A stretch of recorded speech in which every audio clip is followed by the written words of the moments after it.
अस्सलाम वालेकुम फ्रेंड्स।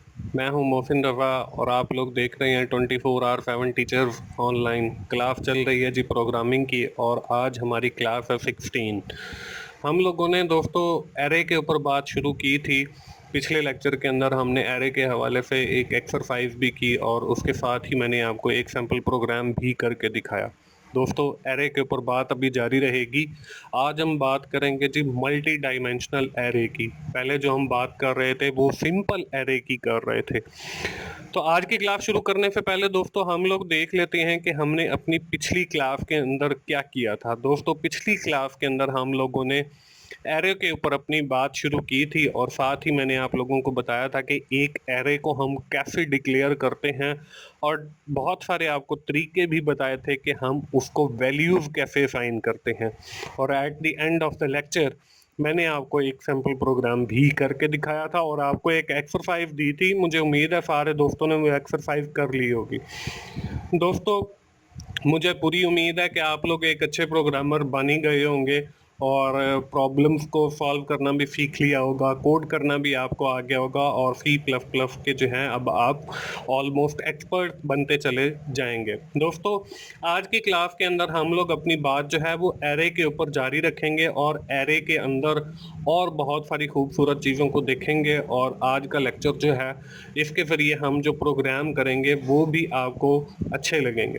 दोस्तों आज हम लोग बात करने वाले हैं जी कॉपी एरे के ऊपर कि हम एक एरे को दूसरी एरे के अंदर कॉपी कैसे करते हैं। उसके बाद हम लोग अपनी बात एरे के ऊपर जारी रखेंगे और हम बात करेंगे जी मल्टी डायमेंशनल एरे की, क्योंकि हमने पिछले लेक्चर के अंदर बात की थी सिंपल एरे की जिसका मतलब एक ही वो होता है वेरिएबल और उसके अंदर हम लोग अपनी एरे सारे की सारी स्टोर करते हैं। फिर दोस्तों मैं आप लोगों को बताऊंगा कि हम मल्टी डायमेंशनल जो एरे है वो डिक्लेयर कैसे करते हैं और उसका सी प्लस प्लस के अंदर सिंटेक्स क्या होता है या स्ट्रक्चर क्या होता है।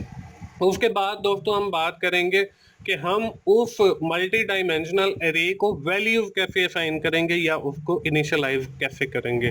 दोस्तों हम पिछले लेक्चर से और आज के इस लेक्चर में बात करते आ रहे हैं जी एरे की और हम लोग सिर्फ करेक्ट न्यूमेरिक एरे के ऊपर बात करें, मतलब हम एक ऐसी एरे ले रहे हैं जिसके अंदर हम लोग सिर्फ और सिर्फ नंबर्स की सूरत में वैल्यूज को स्टोर करवा रहे हैं। दोस्तों आज के इस लेक्चर में हम लोग बात करेंगे करेक्टर एरे के ऊपर भी और हम साथ ही ये देखेंगे कि उसको डिक्लेयर करने का क्या तरीकाकार है और उसको वैल्यू असाइन करने का क्या तरीकाकार है। और इसके साथ हम लोग कुछ सैम्पल प्रोग्राम देखेंगे with respect to the today's topic कि कॉपी एरे क्या होती है, मल्टी डायमेंशनल एरे की हवाले से एग्जांपल देखेंगे और एंड के ऊपर मैं आप लोगों को एक एक्सरसाइज दूंगा। तो चलिए हम लोग अपना आज के लेक्चर का आगाज करते हैं। हम बात करते हैं जी कॉपी एरे के ऊपर। We can copy an array to another array. हम एक एरे को जो है वो दूसरी एरे के अंदर कॉपी कर सकते हैं। That mean after कॉपिंग both array will be contain the element with the same value. जब हम एक एरे को दूसरी एरे के अंदर कॉपी करते हैं तो इट मीन्स कि we are copying the value of one array to another array. When array is copied to an other array, the element of the second array is the same with the element of the first array के उसके जो element होते हैं second array के वो बिल्कुल उसके identical या इक्वल या बराबर होते हैं जो हमारी पहली एरे होती है उसके। इसको करने का तरीका क्या है, इसका सिंटैक्स क्या है, यहाँ पे आप लोग दोस्तों देख रहे हैं कि हमने एक एरे डिक्लेयर की जिसकी डेटा टाइप जो है वो इंट है, एरे का नाम ए है और उसका जो एरे साइज है वो है 10 और सेमीकोलन लगा दिया। उसके बाद हमने एक दूसरी एरे डिक्लेयर की है, उसका जो डेटा टाइप है वो भी इंट है और एरे का नाम बी है और उसका जो साइज है वो है 10। अब देखें हमने करना है जी एरे 1 को एरे बी के अंदर कॉपी। वो कैसे करेंगे तो उसका तरीका कार है, ये सिंटेक्स क्या है, हम लोग यूज करेंगे जी loop for I equal 0 I less than 10, क्योंकि इसका 5 10 है, ये 10 टाइम लूप चलेगा। आई प्लस प्लस मतलब 0 से लेकर और 10 तक ये चलता चला जाएगा। उसके बाद देखें यहाँ पे मैंने लिख दिया है जी बी और इसको आई असाइन कर दिया ताकि B0 B1 B2 B3 और ये B9 तक चलेगा, क्योंकि हमारा जो 5 है वो 10 है, तो इस तरह हमारा जो बी आई आएगा वो 9 आएगा, और उसका मैंने इक्वल कर दिया है। ए एरे का नाम है और आई इसके अंदर एक वैल्यू पास कर दिया, तो ये हमारे पास एक लूप है ब्रेसिस के अंदर। एक तरीकेकार तो है ये। दूसरा तरीकेकार क्या है? दूसरा तरीकेकार ये है कि हम एरे के हर एलिमेंट को दूसरी एरे के एलिमेंट के साथ असाइन करवाते जाएं। अब जैसे यहाँ पे देखें, हमने बी, इसका एलिमेंट 0 है, इक्वल ए, इसका एलिमेंट 0, ये इसके अंदर असाइन हो गया। अब बी 1 है, उसका एलिमेंट, और ए का एलिमेंट 1 है, ये इसके अंदर असाइन हो गया। फिर इसी तरह बी का एलिमेंट 2 है और ए का एलिमेंट 2 है, ये इसको असाइन हो गया। और इसी तरह हम चलते जाएंगे, तो बी 9 और बी 9 आ जाएगा, और बी 10 इक्वल्स ए 10 आ गया, तो ये ए 10 की जो एलिमेंट की वैल्यू है वो बी 10 को असाइन हो जाएगी। तो ये एक एरे को दूसरी एरे के अंदर कॉपी करने का दूसरा तरीका है। But for the time being मैं आपको बताता चलूं कि ये जो लूप वाला तरीका है ये बेहतर है, क्योंकि अभी तो हमारे एलिमेंट जो हैं एरे के वो हैं 10-10। अगर ये 10-10 हजार हो तो फिर इस तरीके से एक एरे को दूसरी एरे के अंदर कॉपी करना बहुत मुश्किल होगा। तो आप लोग उसकी जगह पे लूप का तरीका यूज करके एक एरे को दूसरी एरे के अंदर कॉपी कर सकते हो। दोस्तों आगे चलते हैं और देखते हैं कि आज की स्लाइड में हमारा दूसरा टॉपिक क्या है। दूसरी हम लोगों ने बात करनी है जी मल्टी डायमेंशनल एरे के ऊपर। Some time we need multi dimensional array for storing data. कई बार जो है हमें मल्टी डायमेंशनल एरे की जरूरत पड़ती है। If you want to store data like a matrix we need multi dimensional array. हम लोगों ने अगर कालिब की सूरत में या मैट्रिक्स की सूरत के अंदर डेटा स्टोर करना है तो हमें मल्टी डायमेंशनल एरे की जरूरत पड़ेगी। जैसे यहाँ पे आपको एक मैट्रिक्स नजर आ रहा है, ये इसके अंदर देखें हमारे पास 3 कॉलम है और 3 ही रोज हैं, और उसके अंदर 1 2 3 4 5 6 7 8 9 तक डेटा स्टोर है। इसी तरह आपको दूसरी मिसाल में 1 2 3 4 5 6 एक नजर आ रहा है, इसमें 3 कॉलम है और 2 रोज है। एक आगे आपको और नजर आ रहा है जिसके अंदर आपके पास 2 कॉलम है और 3 रोज हैं, और एक और नजर आ रहा है जिसमें 2 कॉलम है और 2 रोज हैं। जब दोस्तों आपके पास ऐसी कोई सिचुएशन हो तो उस वक्त हमें मल्टी डायमेंशनल एरे की जरूरत पड़ेगी। तो जब हमें मल्टी डायमेंशनल एरे की जरूरत पड़ेगी तो हम लोग दोस्तों उसको कैसे डिक्लेयर करेंगे, उसको कैसे बनाएंगे? सेम तरीकाकार वही है। सबसे पहले आप उसकी डेटा टाइप दोगे, यहाँ पे मैंने इंट दे दिया है। उसके बाद उसका नेम मैंने उसका एजिव रख दिया है। उसके बाद आप 2 साइज दोगे। सिंपल एरे के अंदर हम लोग सिर्फ एक साइज दे रहे थे, मतलब हमने ब्रैकेट के अंदर 5 लिखा तो वो 5 साइज की हमारे पास एक एरे आ गई। अब यहाँ पे मैंने 2 साइज एंटर किए हैं, एक 2 और एक 3। अब ये जो फर्स्ट वाला साइज है ये रिप्रेजेंट कर रहा है जी number of rows in that array, कि उस एरे के अंदर रोज कितनी होंगी, वो हमारे पास 2 होंगी। और ये जो सेकंड वाला साइज है ये रिप्रेजेंट कर रहा है जी नंबर ऑफ कॉलम्स के, उस एरे के कितने नंबर ऑफ कॉलम्स होंगे, वो हमारे पास 3 हैं। तो ये हो गया जी हमारा डिक्लेरेशन का तरीका। अगर हमने मल्टी डायमेंशनल एरे को इनिशियलाइज करना हो तो उसके लिए हम लोग यूज करते हैं जी नेस्टेड लूप। अब ये लूप का इस्तेमाल कैसे होता है? अब जो फर्स्ट बाहर वाला आउटर लूप होता है वो हम लोग यूज करते हैं अपनी रो के डिफाइन के लिए, और जो इनर लूप होता है वो हम लोग यूज करते हैं कॉलम को डिफाइन करने के लिए या इनिशियलाइज करने के लिए। अब यहाँ पे देखें फॉर, यहाँ पे मैंने आए हम लोग शुरू से लेते चले आ रहे हैं, रो मैंने इसलिए लिखा है ताकि ये वेरिएबल तो हम कोई भी ले सकते हैं, इंट आई ले लें या इंट रो ले लें, लेकिन यहाँ पे रो इसलिए लिखा गया है कि ये जो फर्स्ट वाला फॉर लूप यूज हो रहा है ये हमारे रोज के लिए है। यहाँ पे 0 लिखा, रो लेस देन मैक्सिमम रोज जितनी यूजर ने वैल्यूज एंटर की हैं उससे कम तक आपने उसकी रोज लेनी है, और रो प्लस प्लस वो एक इंक्रीमेंट ऑपरेटर चलता चला जाएगा। इसके बाद फॉर लूप है, दोबारा अगेन उस फॉर लूप की बॉडी के अंदर ये नेस्टेड लूप बन जाता है, और ये है हमारा कॉल वेरिएबल कॉलम्स के लिए लिया गया है। यहाँ पे हम जे भी ले सकते थे, लेकिन मैंने कॉल खुद इसलिए लिया ताकि आपको समझ आए कि जो अंदर वाला फॉर लूप चल रहा है वो कॉलम्स के लिए है।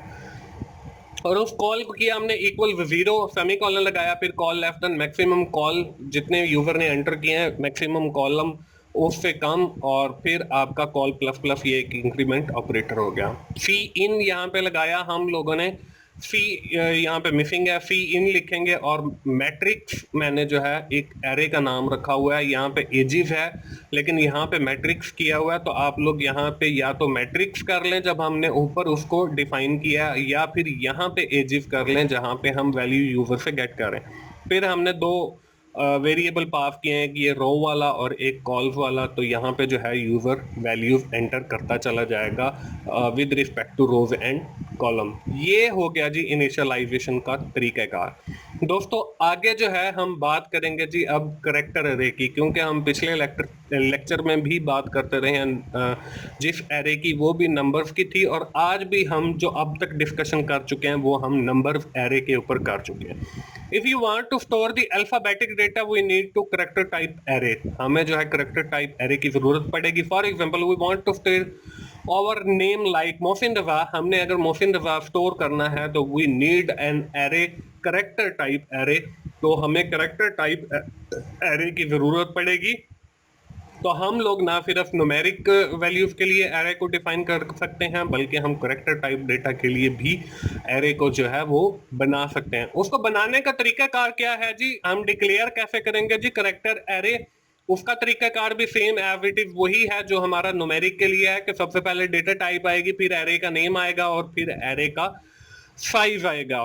फॉर एग्जाम्पल यहाँ पे मैंने 4 लिखा है, 4 जो है इसकी डेटा टाइप है, मतलब करेक्टर टाइप की एक एरे बनाने जा रहे हैं, और नेम जो है वो उस एरे का नेम है। यहाँ पे आप कुछ और भी लिख सकते हो और माय नेम लिख सकते हो, और उसका जो साइज है वो 50 होगा, मतलब उसके अंदर 50 तक करेक्टर स्टोर होंगे। ये तो बात हो गई जी डिक्लेरेशन की। अब हम बात कर लेते हैं जी इनिशियलाइजेशन की। हम इसको इनिशियलाइज कैसे करेंगे? करेक्टर टाइप को इनिशियलाइज करने के भी बहुत से तरीके हैं, मैं 2 तरीके आप लोगों से शेयर कर लेता हूं जो मोस्टली कॉमन हैं। आप लोग इनमें से कोई सा भी तरीका अपना सकते हो। यहाँ पे देखें 4 लिखा, नेम एरे का नेम आ जाएगा, हमारे पास 550 है। अब यहाँ पे इन्वर्टेड कॉमा के अंदर एक सिंगल, उसके अंदर मैंने डिफरेंट एक इमरान लिख दिया है जी। आप चाहें तो आप 50 के 50 एलिमेंट को विद सेपरेटेड कॉमा आप वो असाइन करवा सकते हो और एंड पे सेमी कॉलन लगा लोगे। तो ये एक तरीका है। और दूसरा तरीका क्या है कि आप करेक्टर 4 लिखें, एरे का नाम लिखें और ये एलिमेंट वाले को ब्लैंक छोड़ दें कि आप जितने भी एलिमेंट स्टोर करवाना चाहें तो इसके अंदर स्टोर हो जाएं।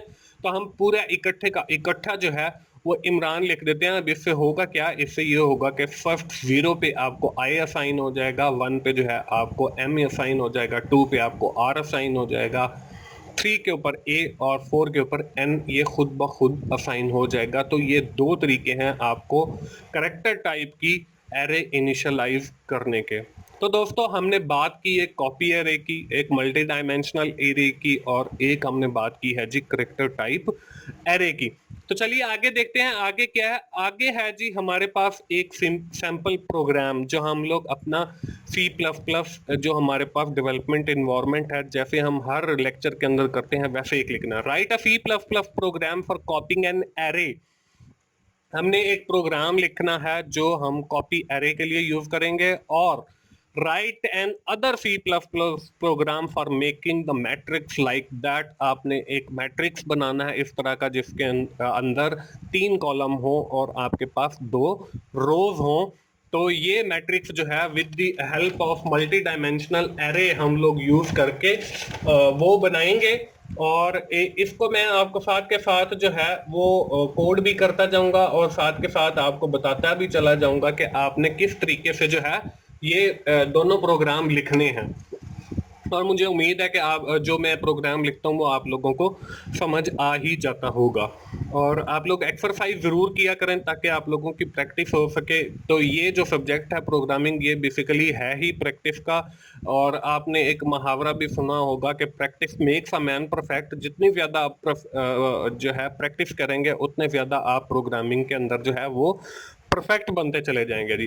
हम अपना C++ का डेव C++ ओपन करते हैं, डेवलपमेंट इन्वायरमेंट है उसके ऊपर हमने क्लिक किया, हमारे सामने जो है डेव C++ का इन्वायरमेंट जो है वो ओपन हो गया। हम लोग फाइल के नीचे न्यू दिया हुआ है, इसके ऊपर क्लिक करेंगे, सोर्स फाइल पे क्लिक करेंगे, हमारे सामने डेव C++ ओपन हो गया। यहाँ पे हम अपना कोड लिखना शुरू करेंगे, इंक्लूड करेंगे जी सबसे पहले इन इंक्लूड और फिर हम करेंगे जी आयो स्ट्रीम, और उसके साथ हम जैसे लिखते हैं यूजिंग नेम स्पेस FTD, ये हमने लिखा।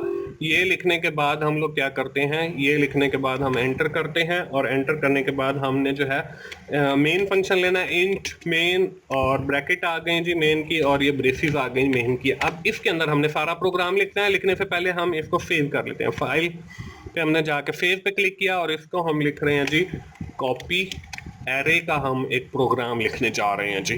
तो क्लास चल रही है जी, क्लास हमारे पास 16 है, 16वीं क्लास चल रही है। हमने इसको डेस्कटॉप पे सेव कर लिया है जी, और यहाँ पे जो है मैं सबसे पहले एक एरे लेता हूँ। यहाँ पे मैंने लिखा जी इंट, और एरे का नाम रख दिया है जी ARRAY एरे 1, और इसका जो साइज है वो मैंने डाल दिया है 5, और यहाँ पे सेमीकोलन लगा दिया। ये हमारे पास एरे 1 हो गई। और फिर मैं लेता हूँ जी इंट ARRAY एरे 2, और इसका साइज भी जो है वो हम लोग 5 रख देते हैं, ताकि हमारे पास 2 एरे हो गई। ये हमारे पास 2 एरे हो गई, क्योंकि हमने एक एरे के अंदर वैल्यूज लेनी है और दूसरी के अंदर जो है वो हमने कॉपी करनी है। अब हम लोग साथ ही साथ और वेरिएबल भी ले लेते हैं। इसको मैंने इंट का n एक वेरिएबल लिया है जी मैंने n टाइप का, और उसके साथ जो है सेमीकोलन लगाया। उसके बाद एक वेरिएबल हम ले लेते हैं इंट i जो है वो लूप के लिए मैं ले रहा हूँ, और इंट j ये भी मैं लूप के लिए ले रहा हूँ। और ये वेरिएबल आप चाहें तो जितनी भी एरेज हैं या जितने भी वेरिएबल हैं वो आप एक ही लाइन के अंदर डिक्लेयर कर सकते हैं, लेकिन for a good programming practice मैं मतलब उसको एक एक करके डिक्लेयर करता हूं, ताकि मुझे समझने में आसानी रहे। उसके बाद हम लोग करते हैं जी अपनी वैल्यूज गेट करते हैं, और हम लोग एंटर करवाएंगे अपनी एरे के अंदर डेटा। वो हम कैसे करते हैं जी, सी आउट लेस देन, और यहाँ पे मैं सेमीकोलन लगा के कहता हूँ जी एंटर एलिमेंट इन एरे 1 के 1 एरे के अंदर जो है आप एलिमेंट एंटर करें।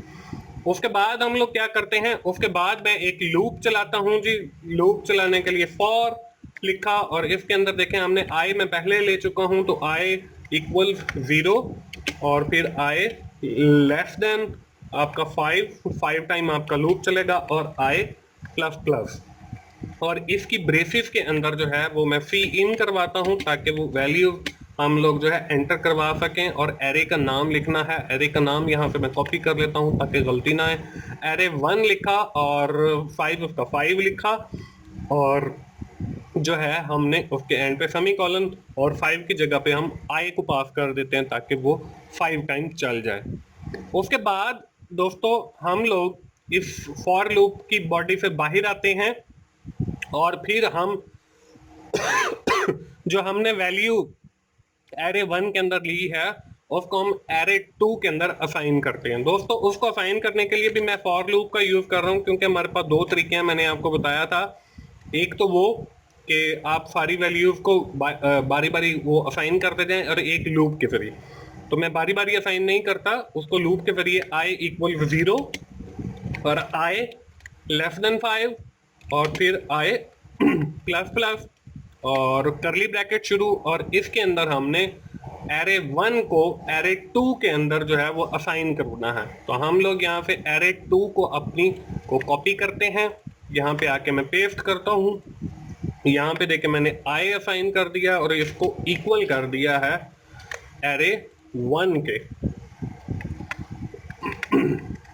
और यहाँ पे भी मैं आई, और इसके एंड पे मैं सेमीकोलन लगा। आप देखें यहाँ पे एरे 2 है और आई को पास कर दिया है, इसके अंदर इक्वल्स लगाया है इसको वैल्यू असाइन करने के लिए कि एरे 1 के अंदर जो वैल्यू पड़ी है वो एरे 2 के अंदर कॉपी कर दे या उसको असाइन कर दे।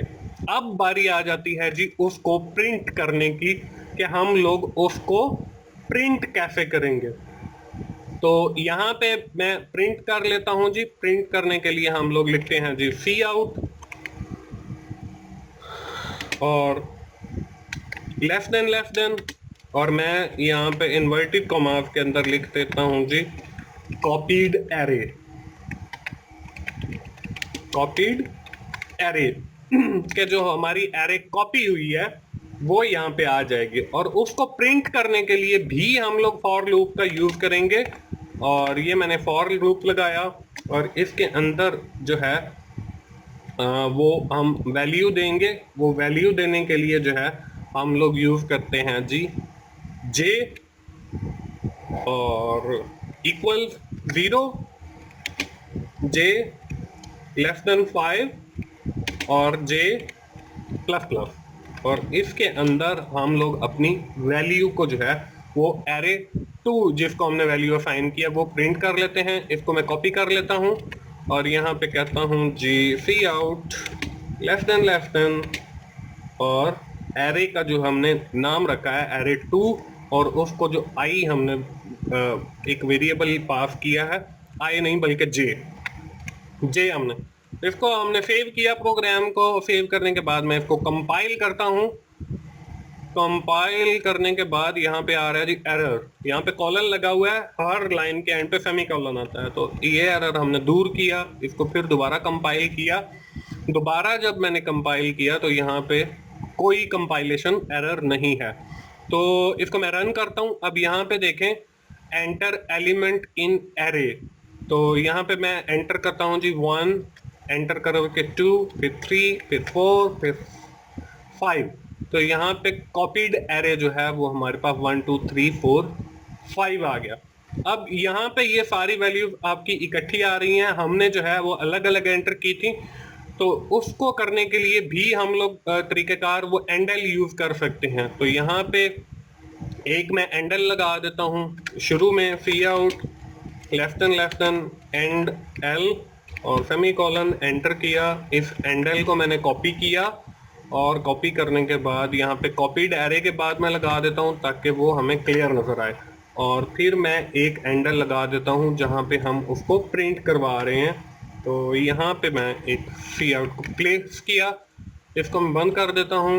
इसको दोबारा कंपाइल किया, दोबारा कंपाइल करने के बाद इसको रन किया। अब देखें हम लोग एंटर करते हैं जी 1 2 3 4 और 5 तक मैंने एलिमेंट एंटर किए।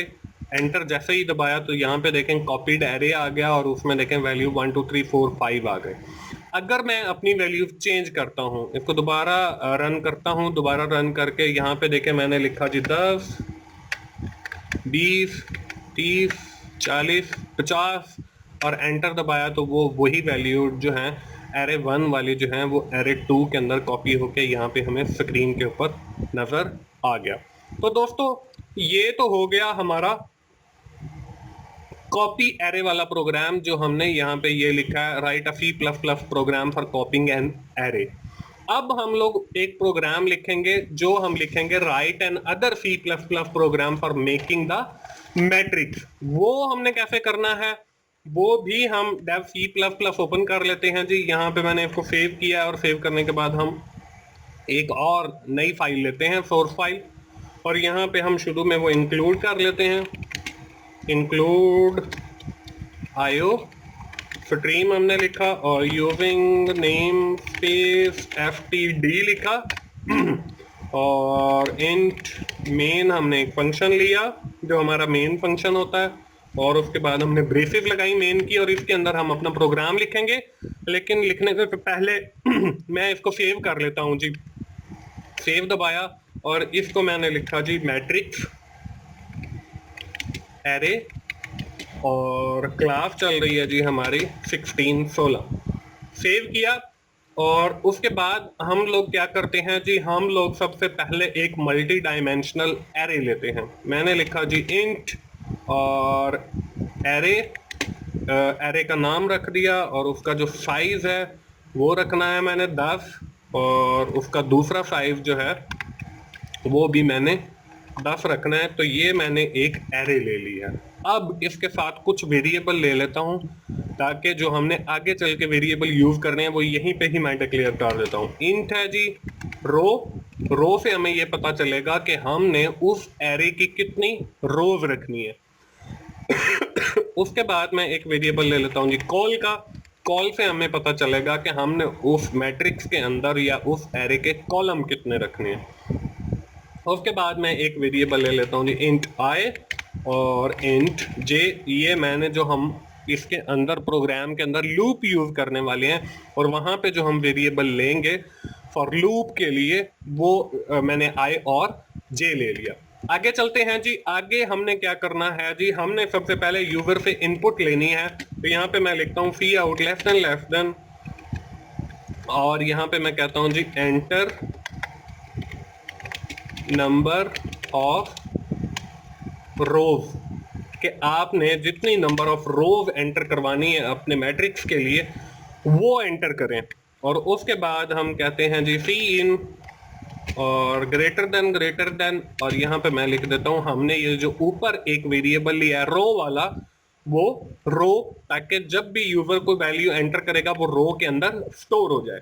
उसके बाद मैं एक सी आउट और लेता हूं जी, उसके अंदर मैं लिखता हूं जी यहाँ पे एंटर नंबर ऑफ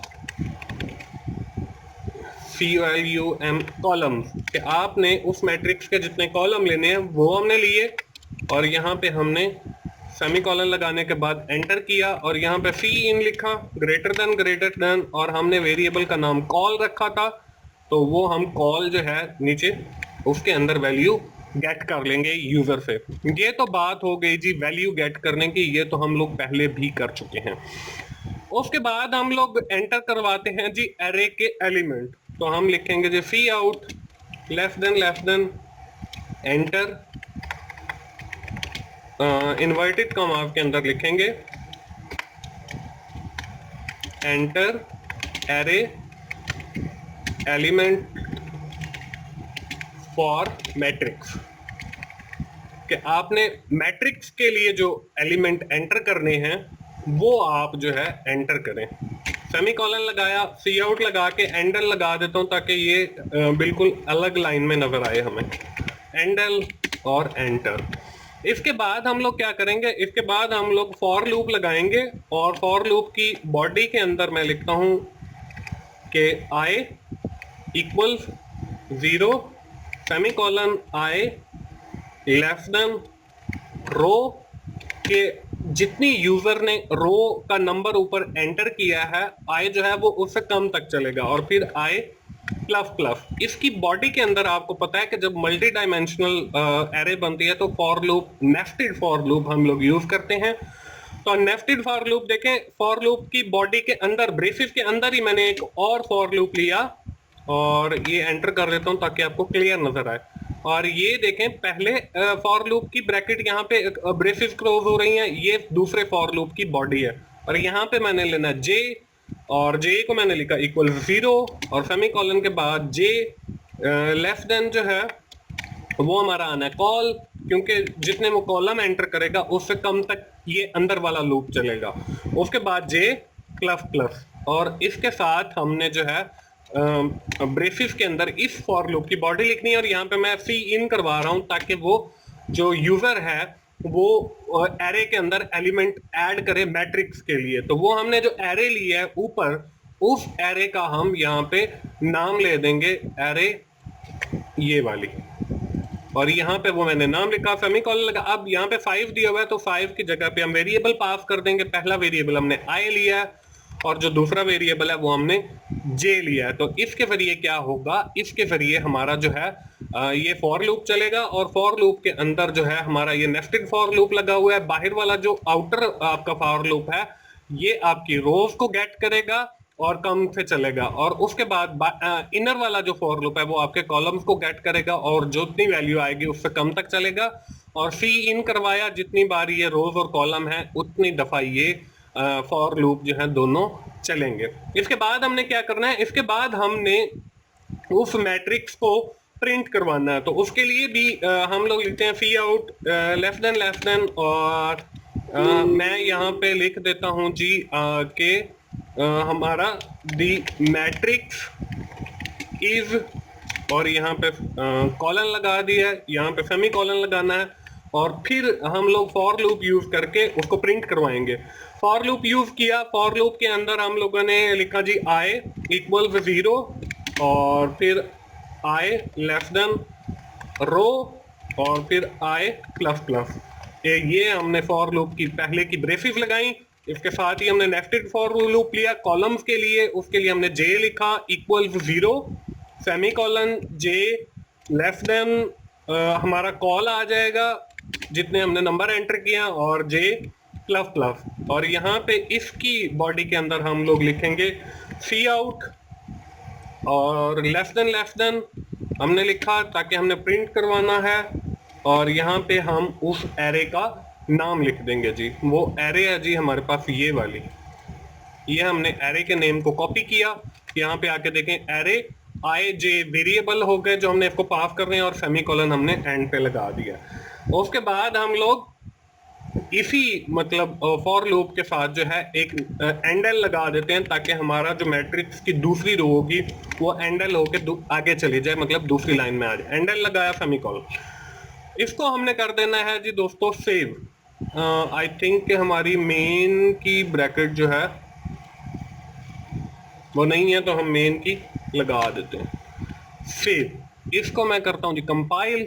कंपाइलेशन पे हमें एरर आ रहा है, यहाँ पे हमें कॉलन नहीं बल्कि सेमी कॉलन आना है, तो दोबारा सेव किया, दोबारा कंपाइल किया, तो यहाँ पे वो कह रहा है कि जी ब्रैकेट हमने जो बाद में लगाई आई थिंक पहले लगी हुई है। दोबारा कंपाइल किया तो अब जो है हमारा प्रोग्राम कंपाइल हो गया और एरर जो है वो कोई नहीं आया, और हम इसको करते हैं रन। अब यहाँ पे वो कह रहा है एंटर द नंबर ऑफ रोज। हमने जो है नंबर ऑफ रोज 2 एंटर करनी है, और नंबर ऑफ कॉलम जो है वो हमने 3 एंटर करने हैं। अब वो कह रहा है जी enter the array element for matrix. हमने 1 लिखा, 2 लिखा, 3 लिखा, 4 लिखा, 5 लिखा और 6 लिखा। जैसे ही मैंने एंटर किया तो अब यहाँ पे देखें दी मैट्रिक्स 1 2 3 4 5 6, उसने एलिमेंट तो दिखा दिया लेकिन मैट्रिक्स की सूरत हाल नहीं बनी। तो वो बनाने के लिए हम लोगों को प्रोग्राम के अंदर थोड़ी सी चेंज करना पड़ेगा। चेंज कहाँ करना पड़ेगा? द मैट्रिक्स इज के साथ एंडल लगाना पड़ेगा। वो एंडल हम लोग लगा लेते हैं। यहाँ पे मैट्रिक्स इज, यहाँ पे लिखा जी हमने सी आउट लेस देन एंडल, और हमें इनके दरमियान स्पेस क्रिएट करने के लिए वो हम लोग यहाँ पे सी आउट लेस देन हमारे पास एक और वेरिएबल होता है जिसको हम अगर इन्वर्टेड कॉमास के अंदर लिखें बैक स्लैश के साथ टी, तो ये टैब के लिए होता है। एन होता है हमारे पास न्यू लाइन के लिए, या एंडल होता है, तो अगर हम टी प्रेस करते हैं तो वो टैब कर देगा। हम यहाँ पे सेमीकोलन लगाते हैं और इसको करते हैं सेव। इस प्रोग्राम को बंद करते हैं, दोबारा मैं कंपाइल करता हूँ। कंपाइल करने के बाद दोबारा इसको रन किया। अब जो है हमने नंबर ऑफ रोज एंटर करनी है, वो हमारे पास है जी 2। नंबर ऑफ कॉलम एंटर करनी है, वो है हमारे पास 3। और मैट्रिक्स के लिए एलिमेंट 1 2 3 4 5 और 6। अब देखें यहाँ पे नीचे हमारे पास जो है मैट्रिक्स की एक शक्ल बन गई है 1 2 3 4 5 6। तो दोस्तों ये हमारा जो है एक सैंपल प्रोग्राम था जिसके अंदर हमने 2 रोज और 3 कॉलम बनाने थे। दोस्तों मुझे उम्मीद है आप लोगों को मल्टी डायमेंशनल एरे की, कॉपी एरे की और करेक्टर एरे की समझ आ गई होगी। अगर आप लोगों को समझ आ गई है तो एक एक्सरसाइज देख लेते हैं। आपने एक एक्सरसाइज करनी है। वो एक्सरसाइज क्या है जी? Write a C++ program and make a multi dimensional array and make a shape like matrix and store the number in it. आपने इस शेप का एक मैट्रिक्स बनाना है, उसके अंदर आपने नंबर स्टोर करने हैं। ये 3 बाय 3 का है, मतलब 3 इसमें रोज हैं, 3 इसमें कॉलम्स हैं। इसमें 1 2 3 4 5 से लेकर और आपके पास 9 तक नंबर स्टोर हुए हैं। आपने एक प्रोग्राम और लिखना है, write a C++ program for storing your own name in a character type array. आपने एक और प्रोग्राम लिखना है और उसके अंदर जो है आपने अपना नेम स्टोर करना है। For this purpose you have to make a array of character type. आपने कैरेक्टर टाइप की एक एरे लेनी है और उसके अंदर अपना प्रोग्राम अपना नाम स्टोर करवाना है। दोस्तों मुझे उम्मीद है आज का जो लेक्चर है वो आपके लिए काफ़ी इंटरेस्टिंग रहा होगा। आज का लेक्चर ख़त्म करने से पहले हम लोग जो है क्विकली समराइज कर लेते हैं कि आज के लेक्चर के अंदर हम लोगों ने क्या चीज़ें कवर अप की हैं। दोस्तों हमने बात की है कॉपी एरे की, इसके रिलेटेड मैंने आपको एक प्रोग्राम भी करके दिखाया है। हमने बात की है मल्टी डायमेंशनल एरे की, देखा है उसको हम डिक्लेयर कैसे करते हैं, उसको वैल्यूज कैसे असाइन करते हैं। उसके साथ ही हम लोगों ने करेक्टर एरे के ऊपर बात की है और मैंने आपको बताया कि करैक्टर एरे को हम कैसे डिक्लेयर करते हैं और कैसे उसको इनिशियलाइज करते हैं, और उसके साथ एंड के ऊपर हमने एक सैम्पल प्रोग्राम किया है। उसके अंदर हमने दो प्रोग्राम देखे हैं, एक कॉपी एरे का और एक मल्टी डायमेंशनल एरे का for printing the matrix value. Matrix कैसे प्रिंट होता है, और एंड पे मैंने आपको एक एक्सरसाइज दिया, आप घर जाइए इसको कोड कीजिए, और मुझे उम्मीद है कि आप लोगों को प्रोग्रामिंग सीखते हुए मजा आ रहा होगा। अगर आपको वाकई मेरी वीडियो अच्छी लग रही हैं तो आप लोग मेरी वीडियोस को लाइक कीजिए, अपने दोस्तों से शेयर कीजिए, और कमेंट्स की सूरत में अपना फीडबैक दीजिए, और मेरा चैनल सब्सक्राइब कीजिए ताकि मेरी हर प्रोग्रामिंग की जो नई वीडियो आए तो वो आप लोगों तक पहुंच सके। दोस्तों, अगली क्लास से हम लोग इंशाल्लाह एरे के ऊपर बात नहीं करेंगे, बल्कि एक और C++ का नया एडवांस टॉपिक शुरू करेंगे पॉइंटर्स के हवाले से। और पॉइंटर्स की क्लास आने तक मोहसिन भाई को इजाज़त दीजिए। थैंक यू वेरी मच दोस्तों, अल्लाह हाफिज़।